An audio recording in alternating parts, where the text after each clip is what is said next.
The NBA draft has happened. It is over. Our picks are made. But before I get into exactly who we drafted and who some other teams drafted, what the top picks were, I want to talk about some things that developed before the draft, some trade possibilities, some guys jumping up draft boards, some guys dropping, and just overall what happened before the draft. So let you guys know the position that I was in, let you guys know kind of what happened before we made our picks, and then we'll get into what the picks were. First, I want to let you guys know how the lottery went. We actually moved up from originally being number 3 to number 2. So when Indiana was 1, we were 2. The Magic hopped up to 3. The Sacramento Kings were 4. And then the Phoenix Suns dropped all the way from 2 to 5. They were the team that the lottery screwed. The lottery always screws over one team on 2K. I'm happy that it wasn't us. I had my fingers crossed it was the Suns, went from 2 to 5. We hopped up from 3 to 2, so that was the top 5. We had the number 2 overall pick. As you guys know, this was a very guard-heavy draft, and we're a guard-heavy team. We really need bigs, specifically bigs that can shoot. There's really not a lot of them in this draft. There's a couple that were going to be farther down, maybe in the late teens, early 20s of the draft. So it really just put me in a dilemma. The week leading up to the draft, I was kind of second-guessing myself. I'd really decided that we were going to draft a guard, probably a point guard, maybe a shooting guard. But then I started second-guessing myself, thinking, well, this roster is really going to be full of a ton of guards, and we're not going to have that many bigs. Do I really want to do that? So then I started thinking about possibly taking a small forward. I knew I still wasn't going to take a big because there's just no bigs up that high, and I'm not going to take a guy way down in the draft up in the top 3. But I started thinking about possibly taking a small forward. Then I was thinking maybe Moutier, Russell as your guards, and then Ingram and a small forward, maybe a Jason Tatum or a Josh Jackson as your small forward and your power forward, play a small ball, and then start Randall at the 5. I ultimately ended up not doing that because I don't really want to run that small ball lineup. I really want to just have 2 bigs and have one be able to spread out and shoot. So after all that thought and possibly changing my mind, I eventually decided to go back to what I originally was thinking in drafting a guard, specifically a point guard. So we did end up drafting Lonzo Ball from UCLA. He's 6'6", 190 pounds. He can shoot the ball. He can run an offense. He's known for making his teammates better. He's a passer. He can play defense. He's got an all-around game. He's a leader. And that's who we ended up drafting with the number 2 overall pick. We only received one trade offer for the number 2 overall pick. It was actually from the Dallas Mavericks, who were at number 6, but they knew that a lot of the teams in the top 5 were probably going to be taking point guards, so they wanted to try to move up into the number 2. I think they wanted to draft Fultz, Ball, or Dennis Smith Jr., but they really didn't have anything I wanted. They were trying to give me, because that's only 4 spots, they wanted to just give me Wesley Matthews and then swap picks, but I really just didn't see the point in that. I thought it was better to stick with our pick and take Ball at the 2 spot. As for the top 5, the Indiana Pacers took Markelle Fultz to be their franchise point guard at the number 1 overall spot. Their rebuild is going really good. They've got Fultz at the point guard. They've got Miles Turner underneath. You know, they've got a good foundation. Now they just got to build the pieces around them, which I'm sure they can do with all the draft picks they were able to acquire. Then the Lakers, took Lonzo Ball at the 2.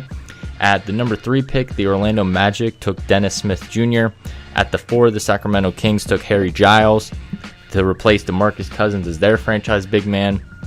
And then to round out the top 5, the Phoenix Suns took Josh Jackson, which I found a little surprising considering they have TJ Warren at the small forward position, and they don't have a point guard ever since trading Eric Bledsoe. They've been starting Tyler Ulis, but I think that they know that Tyler Ulis is not a starting point guard in the NBA. He's really more of he can lead a backup unit. He can be your backup point guard, but the Suns really need a starting point guard. So it was a little surprising to see them take Josh Jackson at a position where they have a young guy in Warren who's proven to be a solid scorer in the NBA, but that's who they took with the number 5 pick. And then also, I think a lot of people forgot about this, but we had the number 27 overall pick in the draft that we acquired from the Houston Rockets in the Lou Williams trade that was made by the former GM.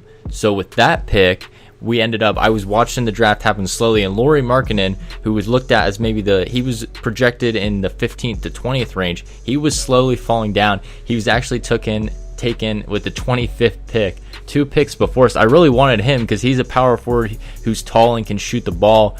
Thinking about it, maybe we should have traded up, but I've still got some plans to get a big who can shoot. So it wasn't a huge priority, but I was just watching him fall hoping that somehow he would fall to us, but we already got lucky staying in the lottery. So you know, we were 1 for 2 in our 50-50s. We stayed in the lottery, but we didn't get marketed into fall. So I'll take that rather than the other way around. So with the number 27 overall pick, I took Dwayne Bacon from Florida State.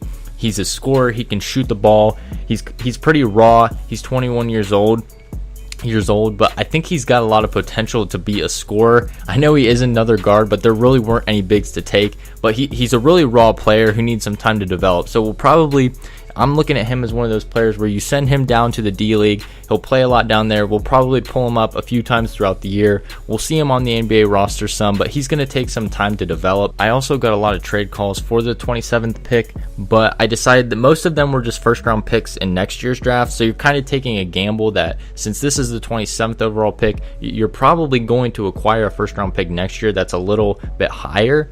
But overall, I decided to take Bacon. I like him. I think a lot of people were surprised that he was dropping because he was projected in the 15th to 20th range also. And I liked him. I decided I'm going to take Bacon. I think a lot of people are trying to trade up to draft him with a pick. So I decided it's better to take him and then maybe possibly use him in a salary dump. You know, we still have Corey Brewer. We still have Mozgov's contract with all these young guards that we're trying to acquire, and maybe possibly a star down the road, or maybe a player on a decently sized contract. Maybe I can draft Bacon and dangle him as trade bait, since we do have a ton of guards. Use him as trade bait in order to get off one of these larger contracts. So that was kind of my thinking in drafting Bacon, because he is really raw and has a lot of potential, and there are a lot of teams that need guards like that and will take the chance on him. So, you know, I'm kind of thinking maybe possible trade bait there, but at the same time, we're just going to stick him in the D League. I don't want a lot of rumors. I don't want pressure on him. Rumors going around about him being possibly traded. So we're just going to throw him down the D League, kind of keep that on the down low, those trade rumors, and we'll just see how that plays out. With all that said, I also, right after the draft, picked up the team options on D'Angelo Russell, Julius Randle, Emmanuel Mudiay, and Thyannis Antetokounmpo. We declined the options on Darren Hillard. He just didn't get the job done as the shooter that I thought he would be, and possible defender. He has good size, but we're going to let him go, let him explore free agency. You know, there's always the possibility that maybe we resign them in free agency. We also declined the option on Tyler Ennis. He showed a lot of potential. I really liked him early in the season and what he showed, but he just, with all the guards we have, there is no room for him on this team. Really felt bad, but maybe he'll go get the opportunity that he deserves. So this is leading into free agency in the next video. I'm exploring some trade options. We'll really get into that in the next video. And that's all for this video. So thank you guys for watching this video on the draft. We have drafted Lonzo Ball, point guard out of UCLA, the hometown kid. And I'll see you in the next video.